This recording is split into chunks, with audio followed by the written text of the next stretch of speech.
Well, welcome students. It is great to be talking to you, and I hope you've been able to find this video and listen to it.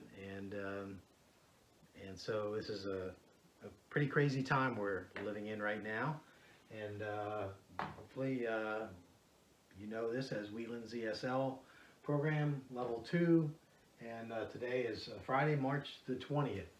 And I want you to know that Janelle and I so miss having class with you each week. And this is a crazy time with the COVID-19 pandemic that's going on, and so many restrictions on getting together. And so we understand that, and we're praying for each of you and your families and all those that you know in this time, that God would be present in your lives and be an encouragement and a help to you. Again, we're really sorry that we're not getting together, but I wanted to see if perhaps I could try to record me teaching, much in the way that we would teach on any given week. And if this is helpful to you so that you can continue to practice your English and maybe learn some new things. I'm going to kind of go through the book pretty much like we do in class, so that should be familiar to you, and I want to encourage you to take the time to do that and learn. And but more important than keeping you on continuing to learn English is that we at Wheatland, and Janelle and I personally, want to be an encouragement and a help to you in other ways. And so I encourage you to be safe, be healthy, be wise about what you do, but also let us know and be in touch with us. So you have my email address most likely already, but it is glennboone@outlook.com, and my phone number is here, 717-413-1832. If there's anything that you don't understand from these lessons, that you want to email me to ask, or text me, or call me if you want, and I can either explain it then, or maybe the next one I do, I'll circle back and try to answer any questions that you didn't understand from this. But more important than that is if there are things in your life, in your family, as we go through this crisis that you need, and maybe something you just want us to pray for me to pray for Janelle, for our church leaders to pray for, email that and let us know. If you need help with anything, with food, with money, with whatever you need, because maybe you lost a job and now you can't afford to buy food, or you're struggling and you just want help, I do encourage you to reach out to us and let us know, because that is our desire, is to be a part of your life and an encouragement and a help to you, because you are such an encouragement to us as you come and work so hard week after week to learn English and to be together with us. So we miss you, and I want you to know that we're here to help you. I want to encourage you to use this video as best you can. I'm going to start in Unit 11, so I'm skipping ahead a little bit. Janelle started Unit 10 the last time we were together. Didn't finish that, but I thought I'd start with a fresh chapter, a fresh unit of the book. So I'm going to be starting at Unit 11, which I think is on page 105 within your book. So that's where we're going to start. I encourage you to stop this video, watch it a second time, pause it, maybe rewind and watch it again if it didn't make sense, or if I go too fast. I'll try to put a lot of information in here for you. I want to also let you know that in the back of your student books, there should be a CD there that also can be used. If you have a CD player in your house, you can play that. I actually have not used it yet myself, but I think that it has a lot of pronunciation. It'll have a lot of speaking on it, so you can listen to it, and it I think follows through in the book. So you can go to the section on Unit 11 and rehearse and practice some of the same things that are on this video. So I don't know exactly what's there. Maybe I'll look at it and know more about it next time I do one of these videos. But again, we miss you, praying for you, and so glad that you're taking time to check out this video. So I'll stop with this and we'll jump right into Unit 11. Actually, before we get into our lesson tonight, I thought I'd go ahead and do a short devotion at the beginning rather than normally we do it after our break when we go over for snacks, but I'll just do that now. This is a very familiar passage of our Bible to many of us, and it is from the book of Philippians, Philippians 4:6. Do not be anxious about anything, but in every situation, by prayer and petition, with thanksgiving, present your requests to God. Listen to that again. Do not be anxious about anything, but in every situation, by prayer and petition, with thanksgiving, present your requests to God. So the few words there that you may or may not be familiar with. Anxious, A-N-X-I-O-U-S, anxious. Anxious is a similar word to worry. Do not worry about things. When I worry, I'm anxious. I'm not certain what's going to happen. As we all adjust to life during this COVID-19 pandemic, it seems sort of almost silly or crazy that I would pick a Bible verse that tells us not to be anxious, not to worry. I have worried in these last few weeks about what's going to happen, how it's going to affect our family, our church, my work.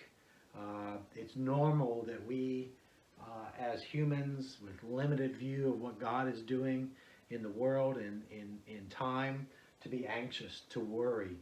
But the Bible tells us, God tells us, that we should not be anxious about anything.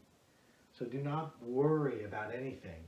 So I don't think it's not terrible if you worry.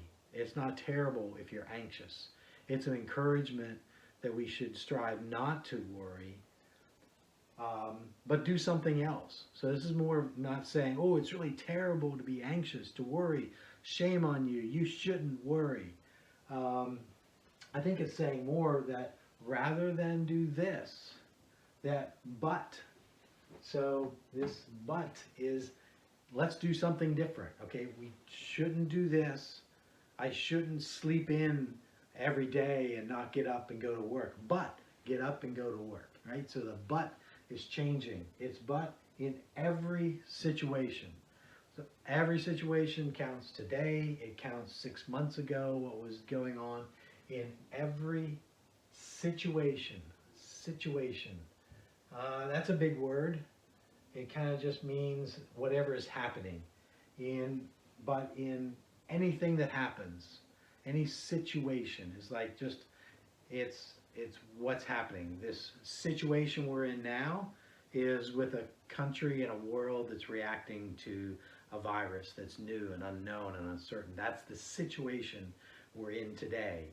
2 months ago it was a different situation. Maybe your situation was you were looking for a job, or your child was sick, or you had to go to the hospital. That's a different situation. It's a different thing that's happening. But this verse is telling us that in every situation that we should pray, that we should petition. That's a big word. We don't use it very often. A petition is to make a request, usually to somebody that's in higher authority than you. You might petition a judge to let you off because whatever happened, there was a reason why it happened. You petition your teacher to be excused from an assignment because you were sick. So we pray and we petition God. We ask God with thanksgiving. We're thankful for God, for His presence in our lives, but we present our request to God. So this whole verse is telling us, okay, there's something that you normally do, and most of us will do it at different times, is to worry and be anxious. But we should strive with God's help in us, no matter what's happening, no matter the situation, to pray and ask God and present our request. Tell God what it is you need, what you're struggling, what you're worrying about, what you're anxious about. That's the encouragement from Philippians 4:6 is, yes, we will worry and we're very uncertain, all of us, about what's coming next. But that should encourage us to pray and to seek God and ask Him. And we trust in God as a good God, as a powerful God, to His presence to be with us. So let's say it one more time. Philippians 4:6. Do not be anxious about anything, but in every situation, by prayer and petition, with thanksgiving, present your requests to God. Thank you, God, that we can ask you, that we can pray to you, that you are present, that you're real, and you're powerful. And so help us not to worry more than we should. But whenever we worry, we find ourselves afraid or scared or anxious, that would cause us to stop and pray to you and tell you what it is that's on our heart that makes us scared and worried. We pray in Jesus' name. Amen. So today we're going to spend some time talking about medical vocabulary, and we use that in various ways throughout this lesson.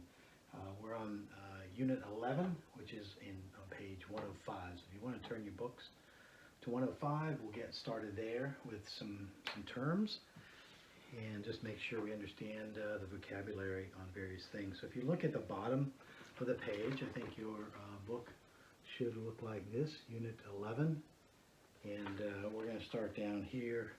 So at the bottom of the page, it has the words written out, number 1 through number 12. I'm just going to read them quickly through, and then we'll come back and repeat them a couple times. So starting at number 1, doctor, nurse, lab technician, x-ray technician. Number 5, scale, weight, height, stethoscope. Say that again, stethoscope, stethoscope. Number 9, chest x-ray, cardiogram, blood pressure, and blood test.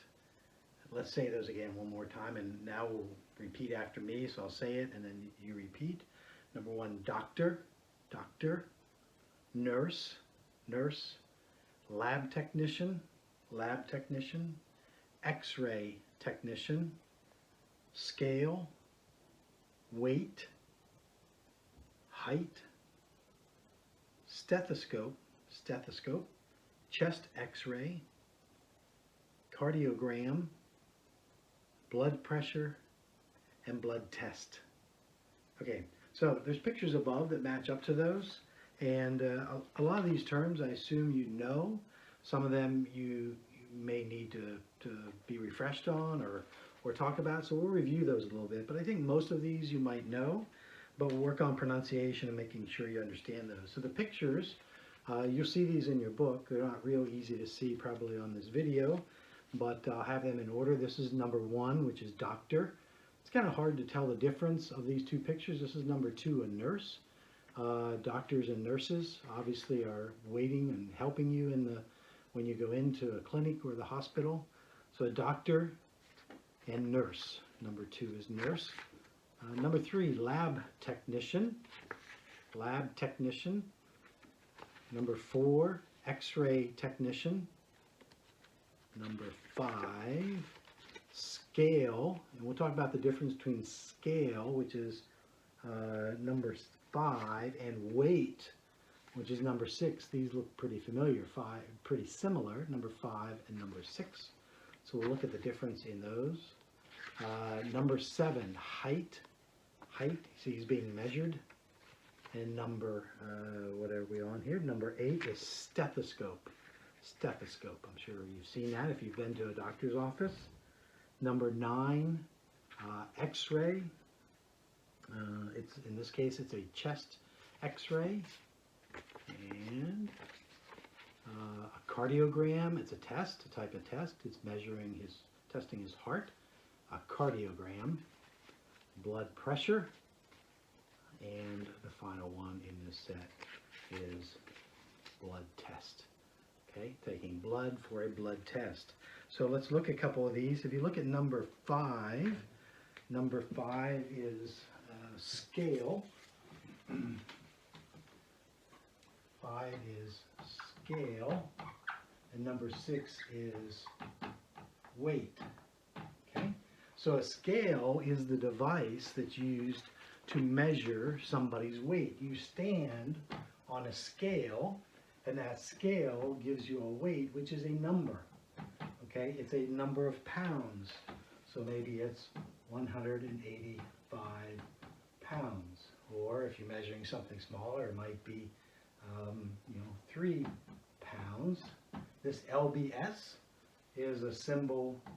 We say pound or pounds plural, but it's abbreviated LBS. So 185 LBS.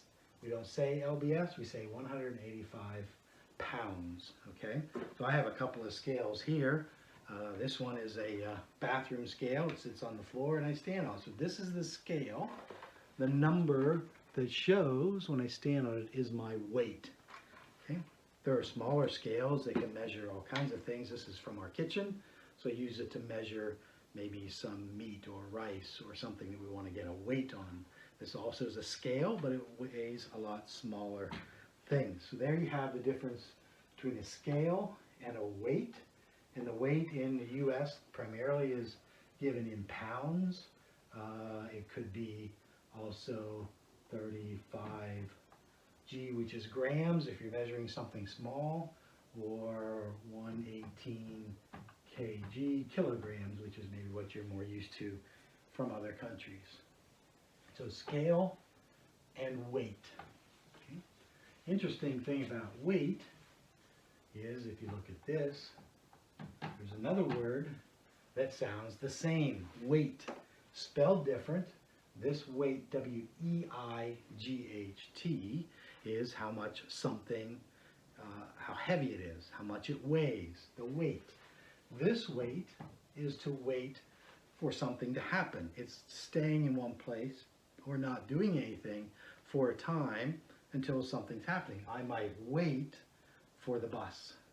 I might wait for my child to grow older and calm down. I might wait for my wife to come home from work. This is wait and wait. They are spelled different. They are pronounced the same. Okay? In this, when we're talking about medical things, generally we might often say wait for how much somebody weighs or the weight of something, but we might also wait if we're in a doctor's office waiting to go in to see the doctor. We wait, and then when we're done waiting, the nurse might take us in and take our weight. One of the first things they probably do is take your height and weight. You go to see the doctor. The next thing they'll do is probably come and take your blood pressure, which is number 11 on that. Okay? So are there any others here that are difficult to understand? There's 2 of these, number 3 and number 4. Number 3 is lab technician,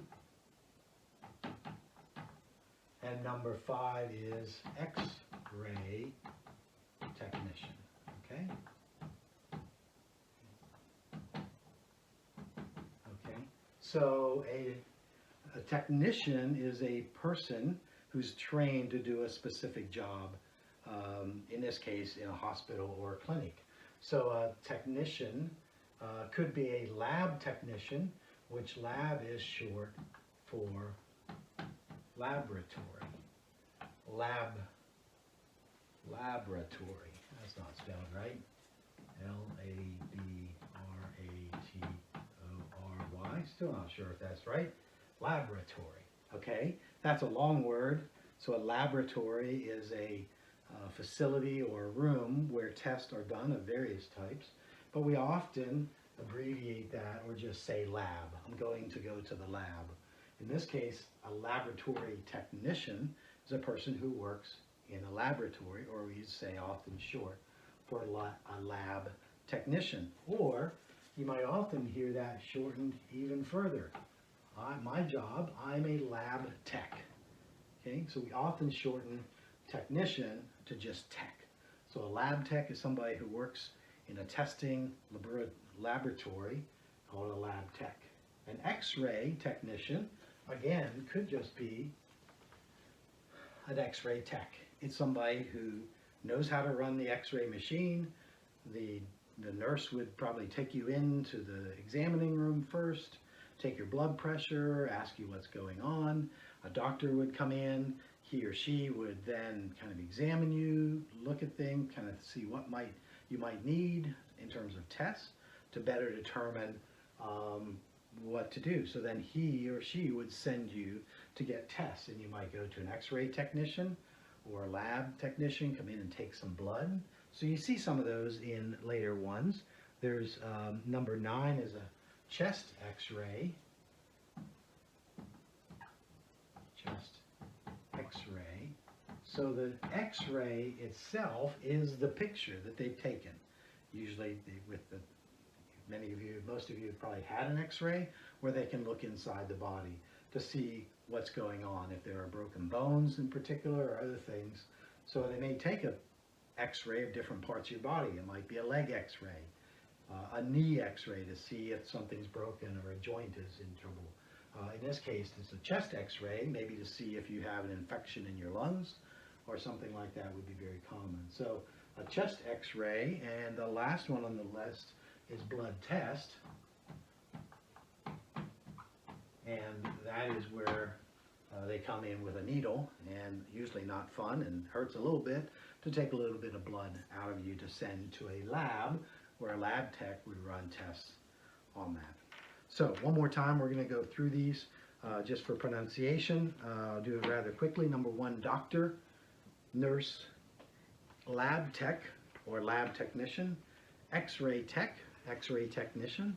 Number 5, scale, weight, height, stethoscope, chest X-ray, cardiogram, blood pressure, and blood test. And that's some of the vocabulary that we'll use in the rest of this unit. So thank you very much. Okay, I have one other thing I want to do before we proceed into the exercise of this lesson. Again, it's review that many of us have done in the class already, but I think it'd be good just to practice and refresh ourselves before we begin. I want to look at some verb tenses, okay? And we've done this a lot before, and we generally look at the present tense, something that's happening every day or on a regular basis, and then we have a past tense where we talk about things that have happened in the past. Yesterday I did something, every day I do this, or today I do this, yesterday I did this, tomorrow. When we talk about something that is going to happen in the future, we talk about future tense. I will do something, okay? So I like to start with present tense as a beginning point. So let's use an example. And a verb, as a reminder, is showing action, okay? It's the thing that's happening in the sentence that you're writing or reading or speaking. So if I have a verb of talk, that's an action. That's what I am doing now. I talk, right? I am talking. I talk every day.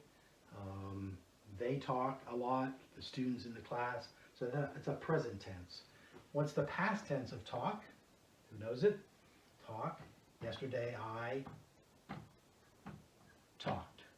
Okay? So we call this a regular verb. As you'll recall, it's regular. So it's a regular verb because we make a past tense by simply adding an ed on the end of it. Today I talk. Yesterday I talked. Okay? And in the future, what's going to happen, if talk is the verb, is I will talk. Okay? So I talk. Yesterday I talked. Tomorrow I will talk. And so the future tense is a lot easier.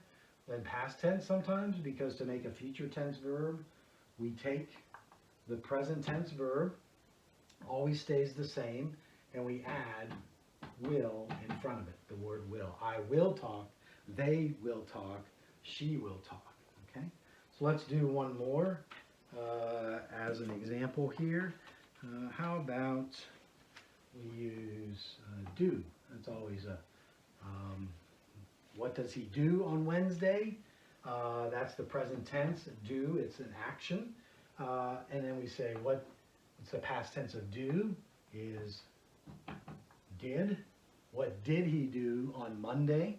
That's past tense, so do, did, what. The future is, you take that over there, it's do, and what do we put in front of it? Will. Will do. What will, he will do his homework tonight, okay? He will do his, he does his homework, or they do their homework all the time, but they, and they did it yesterday, and they will do it today, tomorrow. So that's our tenses, present tense, past tense. Sometimes gets a little tricky if it's not regular, so you just have to memorize those irregular verbs. Future tense is will plus the present tense verb. So I have a few cards here that have the verbs that will be used in some of our dialogue today. So this one we already looked at. Talk. Today I talked. Yesterday I talked. Yesterday I talked. Okay, what's the next one? Listen. Today I listen. Today they listen. Yesterday they, it's a regular verb, so yesterday they listened. Right? Examine. So examine is what a doctor would do to you. He would look at the parts of your body. He would see maybe something where there's pain. So she would examine you. Yesterday they examined. It's a regular verb as well. Examined. Say. Past tense of say is, it's not a regular verb, so a little bit tricky. Today I say my alphabet. Yesterday I said my alphabet. Say, said. Okay. Come. What's past tense of come? Is came. Okay. They come every day after dinner. Yesterday they came before dinner. Right? Come, came. Shake. All right. Shake. This shake is like cold, I might shake, or the ground shakes. That's what we mean by shake. There's also a shake like a milkshake, maybe a shamrock shake from McDonald's this time of year. It's always tasty, but this shake is the verb, it's the action. To shake something, you shake your salt shaker. And what did you do if you did it yesterday? You shook. Irregular verb.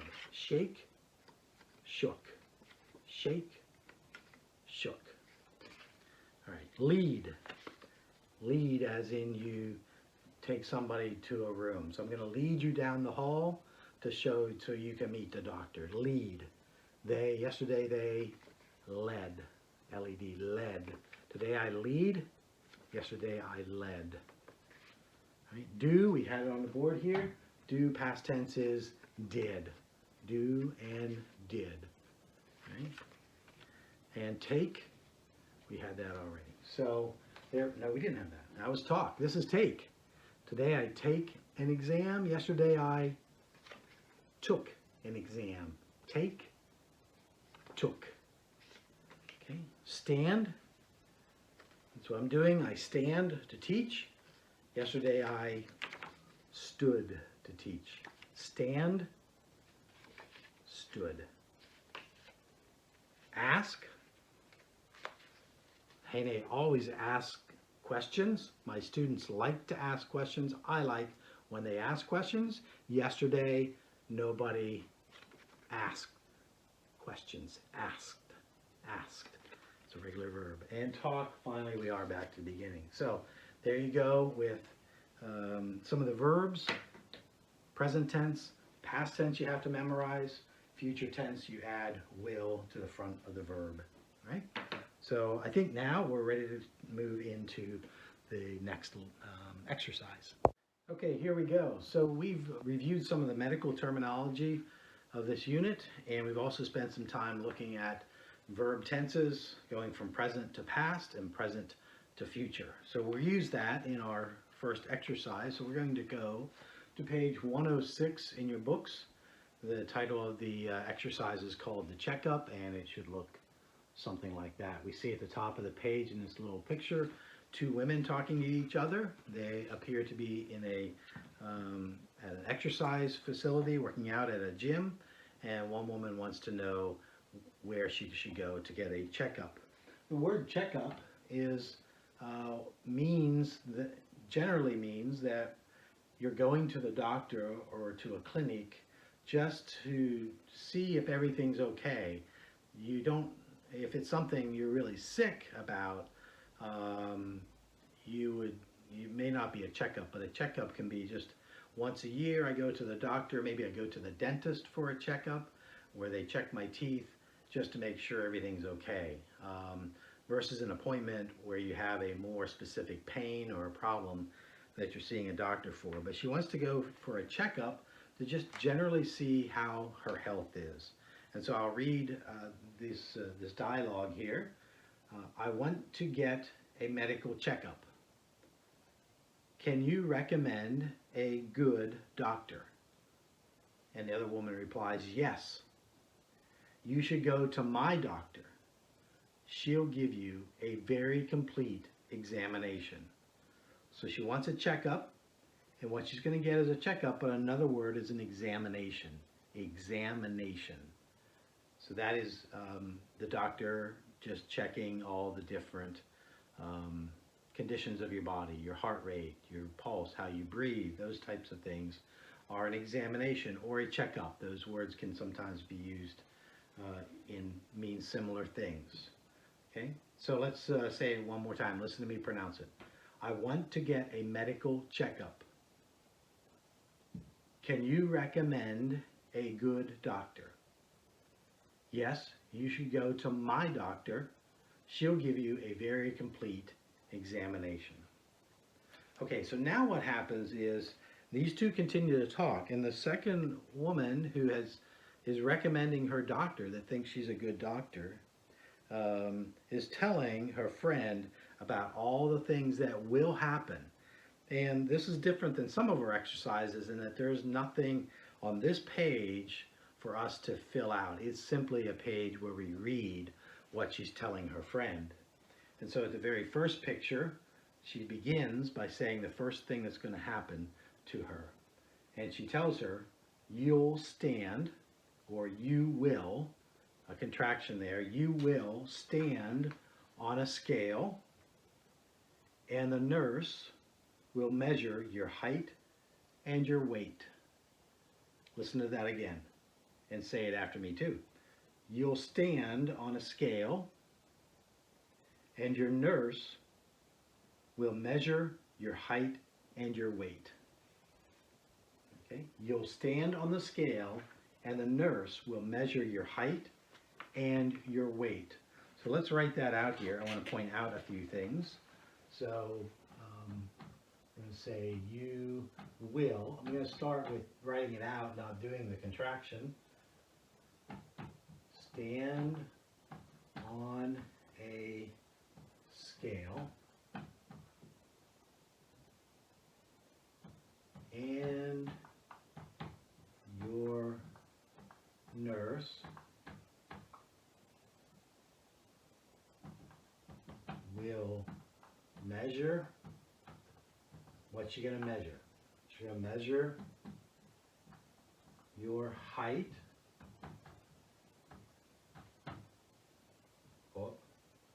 and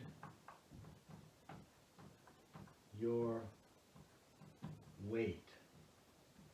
Okay, remember from our vocabulary that the scale is the device used to measure your weight. The weight is the actual number of pounds that you weigh. And so what we're seeing here is this is the one friend telling her other friend what's going to happen when she goes to the doctor. Okay, so these are all future tense statements. So throughout all these different pictures on this page, as we read them, you're going to see the word will throughout, because will is going to come in front of every verb. Okay, you will stand. That's an action. I'm going to stand. You're going to stand on a scale. And your nurse, I think it actually says, and the nurse. The nurse, what? Will measure your height and your weight. So the nurse is acting, or the dialogue is happening here. First it's you, the person she's talking to, is going to stand. So she will stand, and then the nurse will do something. The nurse will measure your height and your weight. Okay? This will, oh no, never mind. Yes, that will refers to the measure. That's the action, measuring. And the action here is standing. So we'll stand and we'll measure are the two actions that are in this. And again, they're verbs with will in front of them, so it's a future tense. Okay, so and then the actual dialogue here has done a contraction, and we know that you will is the same as you'll. So we contract, we take out the WI, put an apostrophe between them, and we pronounce that you'll. You'll.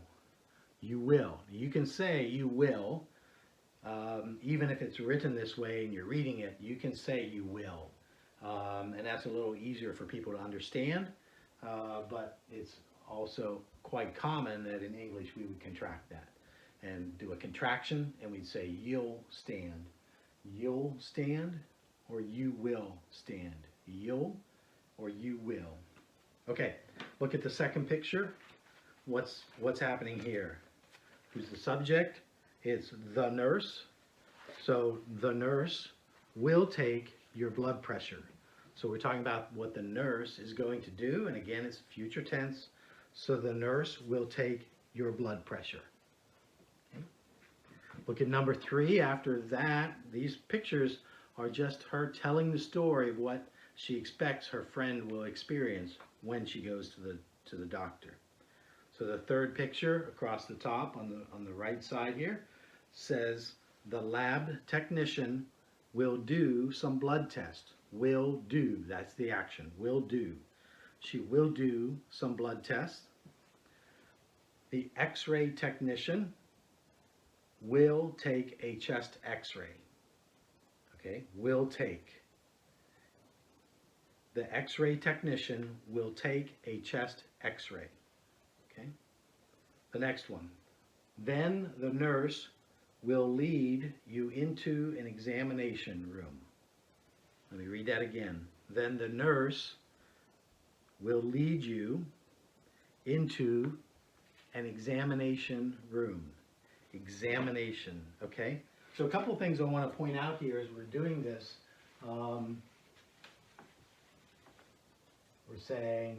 We often say, on many of these, we'll say, will take, right? So will take can sometimes mean almost to steal something, or to physically grab something and take it home with you. Like I could say at the end of class, I'm going to give you a worksheet. I want you to take it home. So you're going to grab one from me, and when you go out the door normally when we have class, you take one and you go home. Or take a pencil, or take a cookie when you go for snacks. So taking would be having an object there that you take it into your hand, and we say you take it. In this case, when somebody will take your blood pressure, the nurse is not taking any blood, but is doing a measurement. It's basically taking a measurement, getting a measurement of the blood pressure from that person. So will take can mean many different things, the word take. We use it a lot of different ways. But in this case, it means like recording a measurement. We often also say take a picture, right? When you take a picture, you're recording whatever's happening in front of you, but you're not doing the same thing as taking a cookie from the tray and eating it, where you have something in your hand. So anyway, you'll see that throughout here, that the x-ray technician will take a chest x-ray. In other words, take a picture using an x-ray machine. Okay, let's continue on here. We are in the middle of the second row. I guess we did that already, but we'll do it again. Then the nurse will lead you into an examination room. Examination. Say that. Examination. Examination. So, examine is what's being done. It's looking at something. We call it an examination.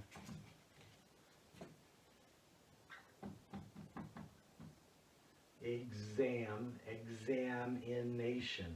It's an examination room. It's a room where the doctor examines you or looks at different parts of your body, that your lungs and your heart and so forth. Okay, so now we're on the second row on the right. Let's move along here now. The doctor will come in, shake your hand, and say hello. The doctor will come in, shake your hand, and say hello. So there we have will. You notice there's one will, but there's several verbs. So that will kind of carries over to all of them. The doctor will come in, the doctor will shake your hand, and the doctor will say hello. So will is implied that all those are happening in the future. We just put them, we only put will in for the first verb in that sentence, and we assume then that not only that first verb of will come into the room, but that future tense applies to everything else that happens in that sentence. So the doctor will come in, shake your hand, and say hello. Okay. Next row on the left, she'll ask you some questions about your health. So she will ask, or she'll ask. She will ask. Then she'll examine your eyes, ears, nose, and throat. Then she'll examine your eyes, ears, nose, and throat. Next, moving over here, next she'll listen to your heart with a stethoscope. A stethoscope. That's a hard word to say. Stethoscope. Down at the bottom row now. After that, she'll take your pulse. After that, she'll take your pulse. Then she'll do a cardiogram. That's the middle one. Then she'll do a cardiogram. Cardiogram. And finally, it says here, finally, the doctor will talk with you about your health. So finally, the doctor will talk to you about your health. Remember at the top, the friend told her that her doctor will do a very complete examination, meaning a lot of things. You'll get a lot, a very complete, not just a little examination, but a lot of things considered. And that's what's happened here. There are about, 12 different things that happen in the doctor's office that her friend told her about. And all those are future tense. They're going to happen in future. So it's will plus the verb. She will come, she will lead, she will examine, she will take, she will stand. All those things are future tense verbs explaining what's going on there. Okay. Hopefully, I can't ask you if you have questions, but if you do, you're going to review this again, or you're going to email me and let me know what it is that I could explain to you better. So we're finished with that. We're going to move on to, that was the checkup. Now we're going to do your checkup. And that exercise is on the very next page. You'll see it there, page 107. Okay, now this might be a little bit confusing, so I'm going to try to work through it here. You notice on the first page that we just did, there were 12 different boxes, each 3 rows, each talking about different things that happen. And that was this friend telling her friend about what's going to happen in the future when she goes to visit the doctor. On this side, on page 107 that we're doing now, is your checkup. Now there's different people here, but similar things happened, okay? But notice the dialogue there. Let's read that. How was your medical checkup? The doctor gave me a very complete examination. So now we have two different people. These two are two guys, they're friends, they're in the locker room, and are we talking about present tense? Is the exam happening now? No. Is it happening in the future? No. It was past tense. How was your medical checkup? So it must have happened the day before or the previous week or sometime in the past. This friend knew that his other friend, this person knew his friend was going to the doctor and he wanted to know how it went. So he asked him, how was your medical checkup? The doctor gave me a very complete examination.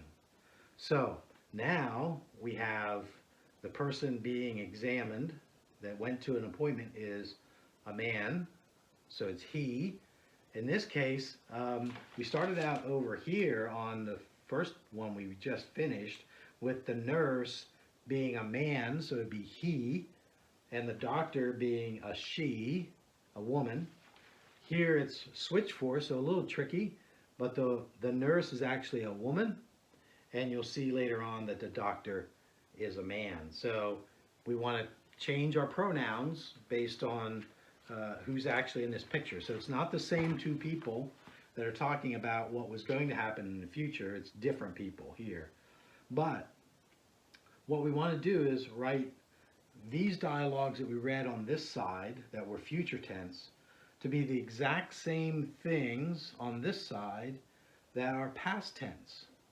So whatever happened in this box happened in this box. And the second box matches the second box. So there's no words on any of these dialogues. So we have to come up with the whole thing, other than the first one kind of starts us out to show it.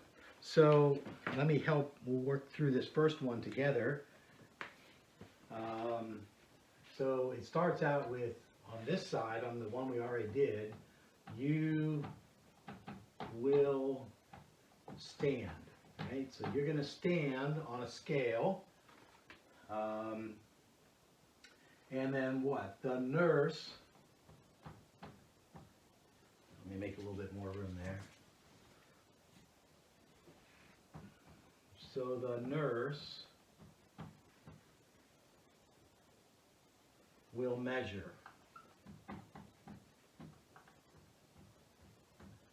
So what I really want to have you focus on here to help you through this is looking at the pronouns or the nouns here, the person doing the action, and what the action is. Will stand and will measure, okay? So now on this side,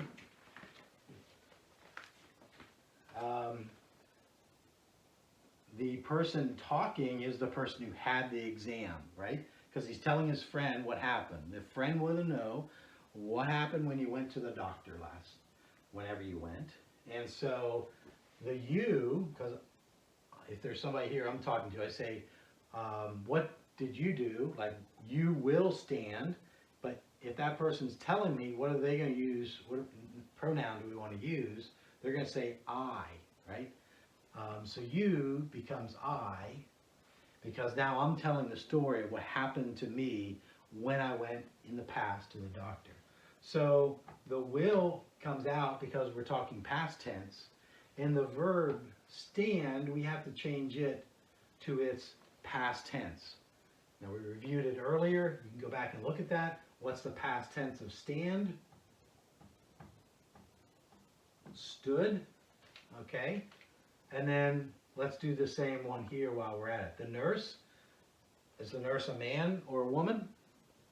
It's a woman. So what's the pronoun? He or she? She. All right. So she will goes away. And what's the past tense of measure? It's a regular verb. So what's that tell you? It ends in ed. measured, okay? So let's open your book so you see both sides, which you probably already have it open that way. So using this as an example over here, we want to say the statement on this side. So it's going to be I stood, I'm telling you what I did. I stood what? On a scale. Right? So I stood, because you will stand, it's I stood on a scale, and the nurse, we can still say the nurse rather than she. The nurse what? The nurse measured my height and my weight, so that your becomes me, or the possessive pronoun my. Is that right? It's my weight and my height, because I'm talking about what belongs to me. Okay. Okay. So number one, I'll read it. I'll recite it here.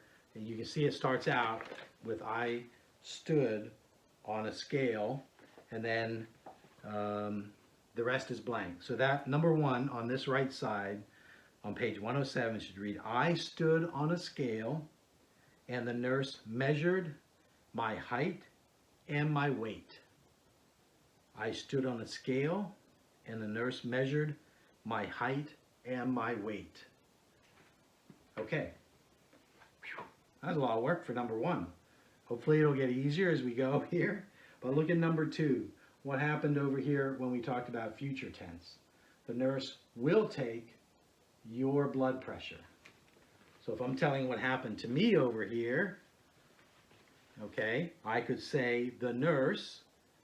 Now, instead of will take, that's the future tense. What's the past tense of take? Took. Right? Let me get rid of this. So now we can start out the same, the nurse, but instead of will take, okay, past tense of take is took. Okay. The nurse took my what? My blood pressure. The nurse took, not your blood pressure, the nurse took my blood pressure. Okay. Item 3. Again, we're comparing the left side to the right side. The left side is the lab technician will do some blood tests. The right side, talking about past tense, would be the lab technician did some blood tests. Will do, future tense. Did is past tense. So number 3 is the lab technician did some blood tests. Okay? What about here? Who's that person? He is the X-ray technician. And what's he going to do? Instead of will take, he took, right? So we say the X-ray technician took a chest X-ray. The X-ray technician took a chest X-ray. That's number 4. The X-ray technician took a chest X-ray. All right, number 5. What's happened over here in number 5? The nurse will lead you into an examination. So will lead is the verb, will lead. What's the past tense of lead? Is led. Okay? Then the nurse led me, the nurse led me into an examination room. The nurse led me into an examination room is number 5. Right? Number 6, the doctor will come in. Okay, that's future tense. Past tense. Past tense of come is came. Come, came. The doctor came in, shook my hand, and said hello. Wow. So that one has how many verbs? 3, I think, right? So the doctor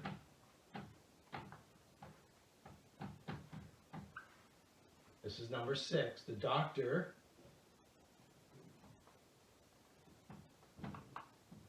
came in. So that's past tense of come. Came in, shook my hand,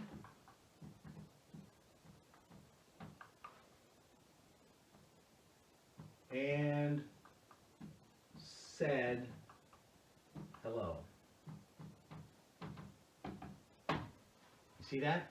So the original on the left side was will come in, shake, and say. We changed the past tense of all of those. The doctor came in, shook my hand, and said hello.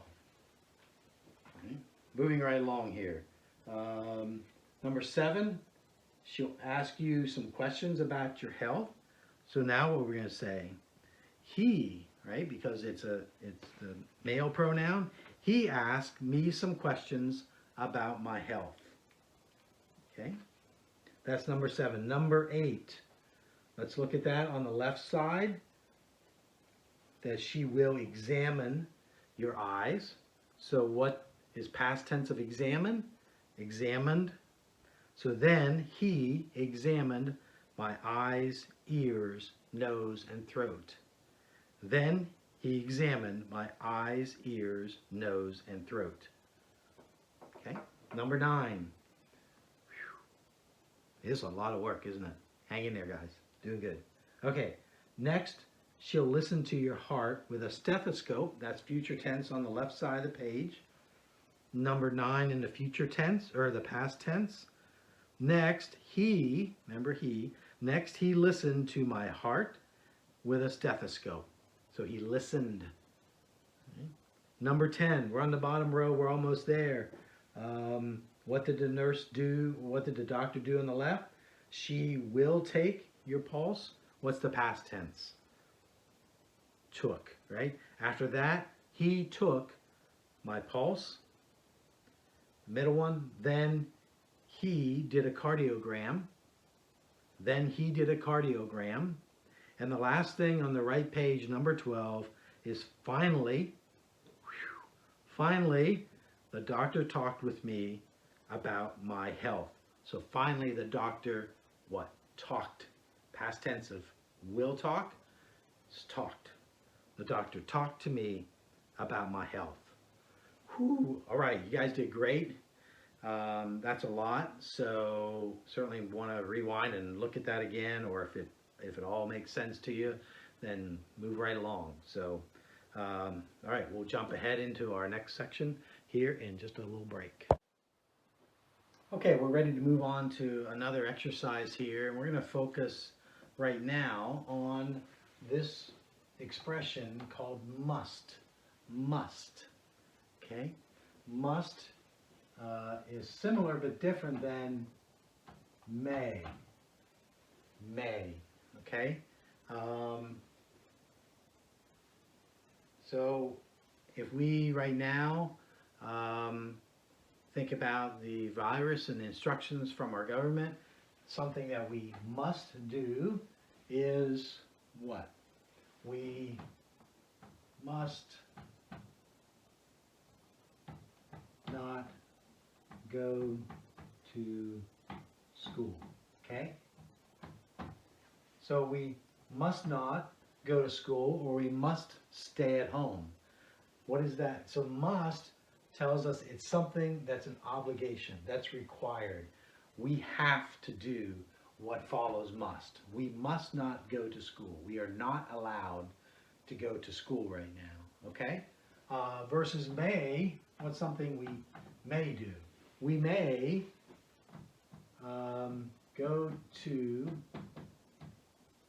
the grocery store. Okay? That is something we may do. We may go to the grocery store.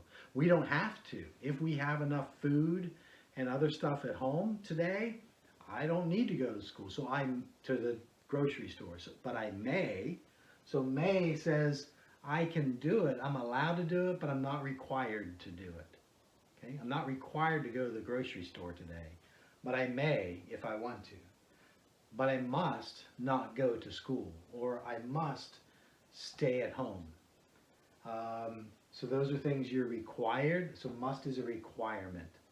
May is something you're allowed to do. You have permission, but you're not required to. So we're going to use this must is mostly what we're going to do here. And I don't know, another word that looks similar, right, is most. So let's look at must versus most. Say most, most, must, must, must, most, most, must. The most means more than something else. It has more than any other. So the grocery store has the most, this grocery store, Giant has the most kinds of cereal. So they have more kinds of cereal than any other. They have the most, okay? That was the most fun I ever had at a movie, okay? That was the most exciting time I had at your birthday party. Most is like more than others. It's comparing two things, where must is an expression indicating a requirement. So they're spelled almost the same, sound almost the same, but they're different. So you must go to school. You have the most fun when you stay home.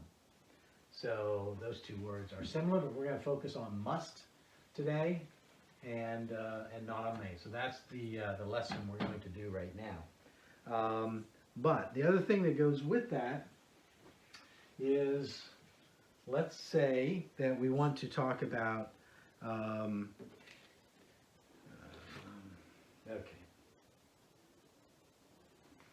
So if I have, well, I'm going to stop here because I got to get organized. So hold on a second here. Okay, so hold that thought about must, because that's a requirement, something you have to do. And to use it in some sentences, we're going to also have to review something we learned before about count and non-count nouns or objects, okay? So when we try to talk about the number of things or the amount of something, we categorize objects as either count or non-count. So if I have 2 oranges here, are these things I can count? Yes, right? So I have 1, 2. I have 2 oranges. So in that case, oranges are something that I can count because I see I have 2. All right, how about something else? How about markers? How many markers do I have? 1, 2, 3, okay? So markers are things that I can count. All right, how about, whoa, how about this? Rice. Can I count the number of rice in this bag? Well, if I had a long time, maybe I could, but practically, or it's not something anyone would normally do, is count how much rice is in this bag. So it's a non-count object. It's rice, it's a thing, I can cook it with it, but I can't count it very easily. I could if I had a lot of time, but I can't. What about this? Recognize that? Oh yeah, popcorn. Count or non-count? Popcorn.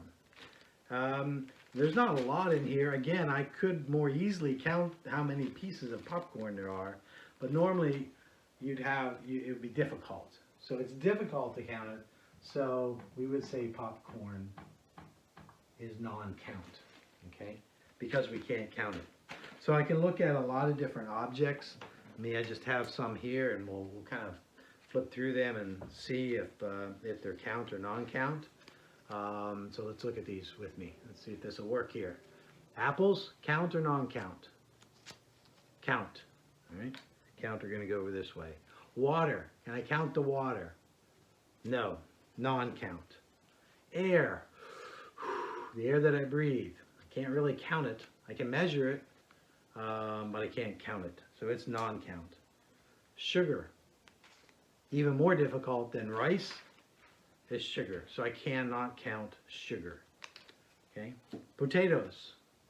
potatoes. Generally, if we're talking about each potato, not like mashed potatoes. If they were mashed potatoes, you can't count, but individual potatoes, I can count them. Homework. Oh, homework. Generally can't count it because I don't know if you mean I have 5 pages of homework to do, or I have a book to read, or whatever. So homework would be non-count. Eggs, well, I can count eggs pretty easily. So they're count. Honey, honey in a bottle. No, I can measure it, but I cannot count it. Honey, all right. Salt, what about salt? Cannot count it. Right? Games, what games are we going to play? I'm making these hard. Games, probably count. I have 3 games in the cupboard that we could play. So I would say that's a count. Vegetables. Eat some vegetables, eat less vegetables, eat fewer vegetables. Some words are kind of, we sometimes treat them each way. I would say vegetables, because it's not specific. Am I talking about 3 potatoes or 4 carrots? Vegetables as a general term, probably non-count, but it could be count. Oranges, where I said they were count. Carrots, I have 3 carrots. Food, I can't count food, so that's going to be non-count. Well, I can count some types of food. Fruit, fruit I would say is non-count.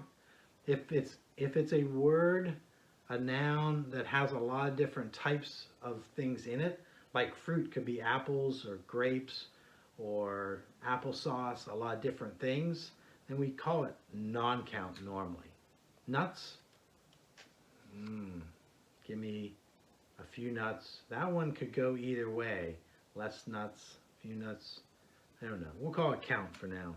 Mushrooms, we can count them. Exercise, non-count. All right, I think you get the idea. So I could go on with these, but we're talking about different things that are count and non-count. And some of them are very obvious, like rice and oranges. Other times, it gets a little bit harder to tell, but we'll practice some, and hopefully that will help you understand why we have this. So the question is, why am I talking about count and non-count? We did study this in an earlier unit when we talked about food and count and non-count items. But if you look in your book, we're now going to go to the lesson on diets. Okay, and it's on page 108. And if you look at the top of the page, it has I must work. See that in blue box? So this is the must. That was the first thing we talked about. Must is a requirement. I must work. It means I don't have an option. I need to have money to buy food and have a car, so I must work. He must work. He must work. She must work. It must work. We must work. You must work. And they must work. You notice no matter what the pronoun is, the rest of the sentence must and a verb, must work, must run, must drive, is the same. So that's nice. That's nice and easy. There's no change there. But look over here. If we're talking about having less of something or more of something, it changes a little bit. So I want to kind of write this on the board maybe to help us here. Is we were just talking about count and non-count things, right? So if some examples of count things would be cookies, apples. Okay, let's just use those two. And non-count things could be candy or milk. All right. So if you must eat more of something, if you must eat more of things that are count items, like cookies and apples, you say you must So for example, in this category here, I would say I must eat, I must eat more cookies. Okay? And over here, if it's non-count things, you would say the same thing. I must eat more milk. No, I'm sorry, drink more milk. Okay, let's change this from must eat more cookies to must eat more apples.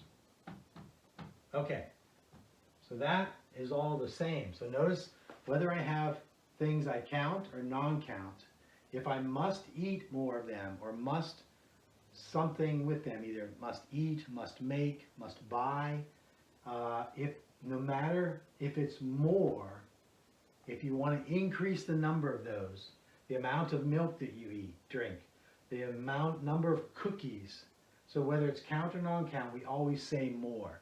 So those are identical. There's no difference there. But where it becomes important is if we have less, all right? I must eat fewer cookies. All right? Notice the word fewer. I must eat less candy. Okay, so this whole exercise to know what we mean when we say count or non-count is for these statements at the bottom. Because I said here, if I want to increase the amount of apples or milk that I eat, then we just say more apples or more milk. It doesn't matter if it's count or non-count. But if I want to have consumed a fewer number, less of something, then I use a different word in front of it. I must eat fewer cookies. Right? I must eat less candy.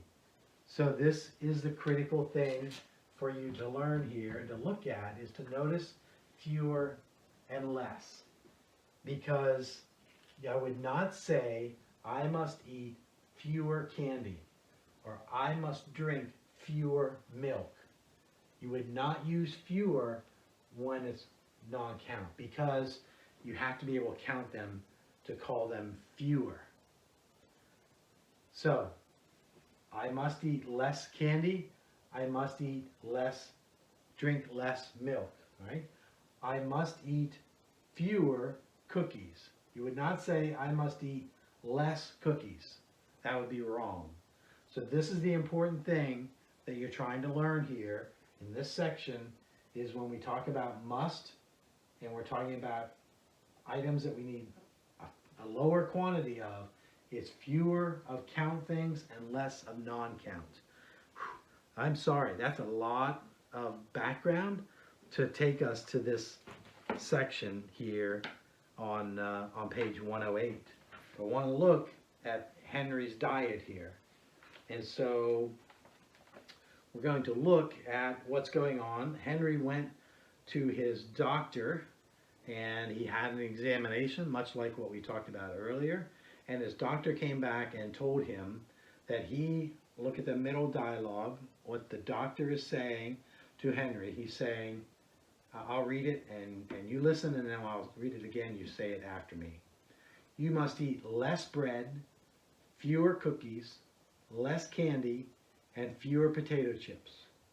Also, you must eat more fish, more vegetables, and more fruit. Okay, let's read that together. You must eat less bread, fewer cookies, less candy, and fewer potato chips. Also, you must eat more fish, more vegetables, and more fruit. So notice the things here in this little chart that you see in your book beside Henry, the things he should eat, reduce the amount of, okay? He should eat less bread, fewer cookies, less candy, and fewer potato chips. So the things that are non-count, like bread, he must eat less. Cookies, he can eat fewer. Candy, non-count, less candy. Potato chips, count, they're fewer, right? But on the plus side, the things he should increase are always more. More fish, more vegetables, more fruit, whether it's count or non-count. Okay? Do you have that? You can stop and go back and review. Again, when we must eat, so the must is a requirement. The doctor's telling him, you have to do this because your health is bad. And so then we talk about things that are less, either less of non-count or fewer of count things. So let's do these exercises together. Looks like there's 3 of them then that do the same thing in the same dialogue. So if we look at Shirley, and you're going to see Shirley here with things she should do less of is fatty meat, potatoes, rice, and rich desserts. All right. Things that she wants to increase is lean meat,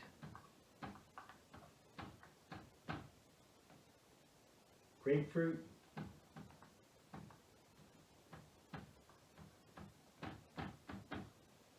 and green vegetables. All right. So, which of these are count or non-count? Fatty meat is non-count. I can't count it. Potatoes, I can count those. Rice, non-count. Rich desserts, One other clue here is if it's plural, desserts, potatoes, generally that means it's count things. Not always, but generally. So rich desserts would be a count. And count the number of rich desserts I have. Okay, so, and these, well, let's do these. These are non-count. Grapefruit.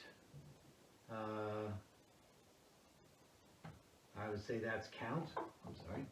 C for count. And green vegetables, we're going to say they're count. I can count the green vegetables, okay? But this study doesn't matter as much because these are always going to be more, right? So let's read number 1 under the card there for Shirley. Shirley also had her annual checkup today. The doctor told her she's too heavy and put her on this diet. Shirley also had her checkup today. The doctor told her she's a little too heavy and put her on this diet. She must eat. What's she going to must eat? She must eat. So non-count. So if I have an N there, it's non-count. So N is non. Come on now. Non-count. And we're going to use what? Fewer or less? We're going to use less. Okay? C is count. And we're going to use fewer. Right? So, she must eat less fatty meat, fewer potatoes, less rice, and fewer rich desserts. Hear that again? She must eat less fatty meat, fewer potatoes, less rice, and fewer rich desserts. Also, she must eat more lean meat, more grapefruit, and more green vegetables. More lean meat, more grapefruit, more green vegetables. Okay? So we would not say she needs to eat fewer fatty meat. No, she needs to eat less fatty meat, fewer potatoes, less rice, fewer rich desserts. Okay? All right, number 2, Arthur. Look at Arthur there. He has what? Butter. Do you see that? That he, well, let's read this section first. Find out what Arthur has been told there. Arthur was worried about his heart. He went to his doctor for an examination, and the doctor told him to eat fewer fatty foods. Fewer, those are count, right? Fewer is count. Fewer fatty foods. So he must eat butter.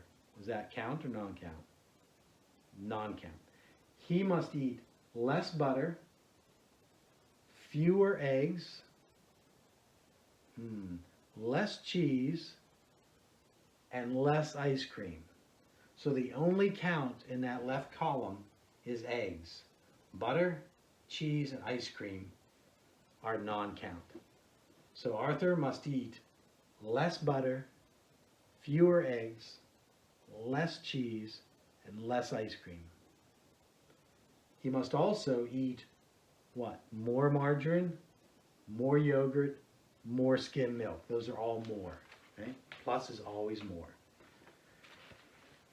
And then the number 3, look at Buster here. So Buster's diet. Oh, Buster, he's a dog. I guess this applies to dogs, not just people, right? So Buster went to the vet yesterday for his yearly checkup.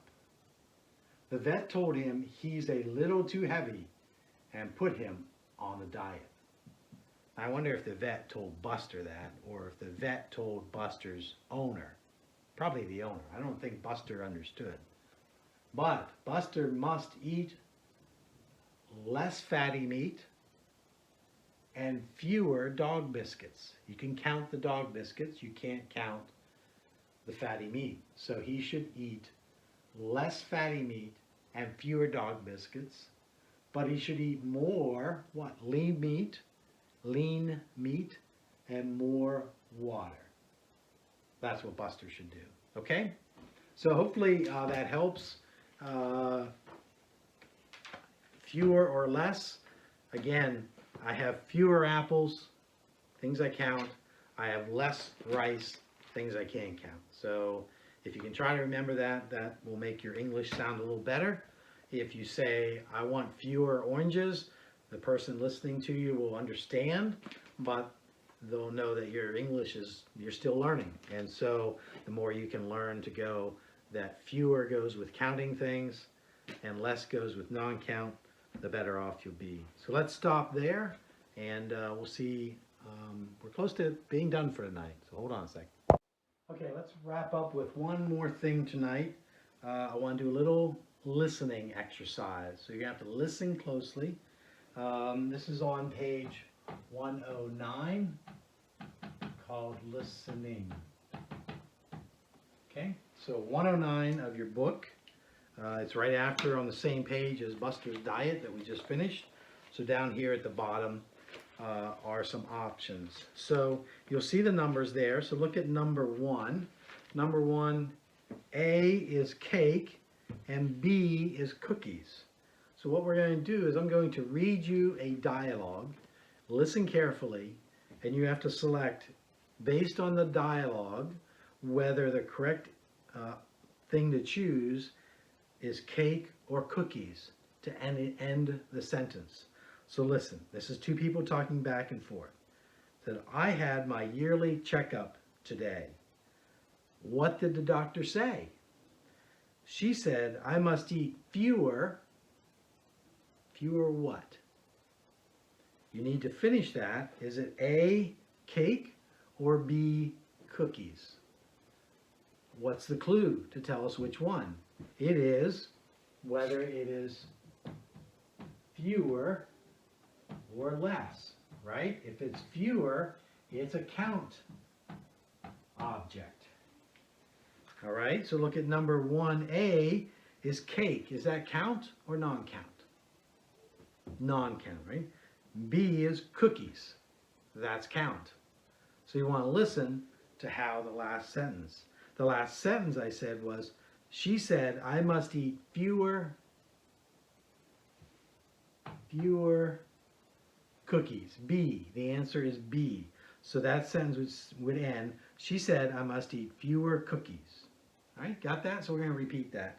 Now we're going to go to the next one. With B is bread, which is non-count, or B, vegetables, which is count. Again, sometimes vegetables could be non-count, but in this case, it's going to be count. So listen to the dialogue here. Again, I said, I had my annual checkup today. What did the doctor say? He said I must eat less. Less what? I must eat less bread. That's non-count. All right. Item 3A. How was your medical checkup? Okay, the doctor said I must drink less soda. Less soda. I can't count soda. I could count grapefruit. Because they're big, I can count them. All right? So the doctor said I must drink less soda. Number 4, let's see if you can figure that one out. Either rice, which is non-count, or desserts, which is count. Number 4, did the doctor put you on a diet? Yes. She said I must eat fewer desserts. She would not say I must eat fewer rice. She'd say I must eat less rice if that's what she wanted. But the answer for 4 is B. She said I must drink less, I'm sorry, 4B. She said I must eat fewer desserts. Number 5, fatty meat or eggs. Which one of those is count? It's eggs. So listen to the dialogue. Number 5, I went to my doctor for an examination today. Oh, what did the doctor say? He said I must eat less what? Less fatty meat. 4 or 5A is the correct answer. And the last one, item 6, is either cheese, which is non-count, or potato chips, which are count. All right? My doctor put me on a diet. Really? I must eat fewer potato chips. B. I must eat fewer potato chips. Okay, very good. So you've learned a little bit about must, which is a requirement, an obligation, it's something you have to do. And we've also learned about talking about less, either less rice or fewer cookies. And more is always more. More ice cream, more cookies, more eggs, more salt.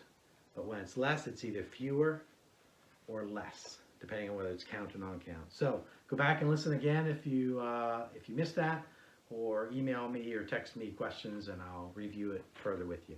Thank you. Okay, so let me just very quickly wrap up. Thank you so much for watching this video, making it this far through it. I hope that this is helpful to you. And if so, I can continue to do this so that even if you can't come to class and we can't hold a class at our church, you can still continue to practice and improve your English. Don't forget the CD at the back of your book. Check that out, see if that's helpful. You can certainly review anything in the book. Watch this video again. I will try to email you a homework assignment. This is the grammar worksheet that goes with this. So based on what we've gone over today, I think you have information to fill out most of this. If you want, you can, when you fill it out, if you can take a picture of it with your phone, text it or email it to me, and I'll check it out and help you with any corrections to that. And again, we're praying for you. Hope you do well, and look forward to being able to see you again. If there's anything you need, whether it's English or food or help or just encouragement and prayer, don't hesitate to email me, text me, call me. And I want to close with this. Earlier this week, Pastor Luke sent out a short video to everybody in our church just to encourage us in this time. And he read from Psalm chapter 46. I'll read just a couple of verses here that says, it says, God is our refuge and strength, a very present help in trouble. Therefore we will not fear, though the earth gives way, though the mountains be moved into the heart of the sea. We will not fear. So I just want to encourage you that in these uncertain times, that the God that we believe as Christians is a God who's one that we can take refuge in, as a refugee, as someone who does not have a home, that we can take refuge in God, that we can come to him, that he is our strength, and he is present, very present, it says. He is here, he is with us, and that he is our help in trouble. So no matter what's happening to you now, I pray that you would trust in this God, and that you would lean upon him and know that he is your hope and your help, and is present in this time when you need it. And if there's anything we can do, again, please reach out, and God bless you, and have a good day. Bye now.